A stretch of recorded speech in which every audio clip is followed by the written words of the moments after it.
তা আপনার এই কোটি কোটি টাকা ঋণ শোধ করার লোক তো রেডি আছে নাকি? আছে না? সমস্যা নেই, আপনার জানাজা পড়া হবে, আপনার মিলাদও হবে, আপনার একটা বড়সড় দোয়াও হবে ইনশাআল্লাহ। কিন্তু আল্লাহ পাক বলেছেন শহীদ, আল্লাহর পথে যুদ্ধ করে শহীদ হয়েছে, এই ব্যক্তির আত্মাও ঝুলে থাকে যতক্ষণ পর্যন্ত না তার ঋণটা শোধ করা হয়। এবার বলেন আমি কি বুঝাবো? আর কিছু বলতে হবে? তো এখন সেই দোয়া শিখাচ্ছি আপনাদেরকে, যে দোয়া শিখলে আপনার ঋণ থেকে বাঁচবেন ইনশাআল্লাহ। কত দিবেন বলেন?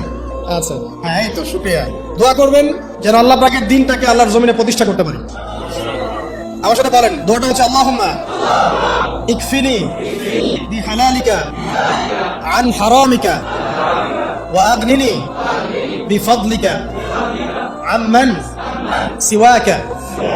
এই দোয়াটা ছোট না, এটা মুখস্থ করবেন, সেজদায় পড়বেন, নামাজের সেজদায় পড়বেন, আত্তাহিয়াতু দরুদ শেষ তারপরে পড়বেন, নামাজ শেষে হাত তুলে করবেন, যখন তখন শেষ রাত্রে করবেন, ইনশাআল্লাহ দেখবেন আপনার ঋণ বলতে কিছু থাকবে না ইনশাআল্লাহ। যদি থাকেও, বড় কোনো ঋণ থাকেও, আল্লাহ পাক অন্য কোনো মাধ্যমে এটা শোধ করার ব্যবস্থা করে দিবেন ইনশাআল্লাহ।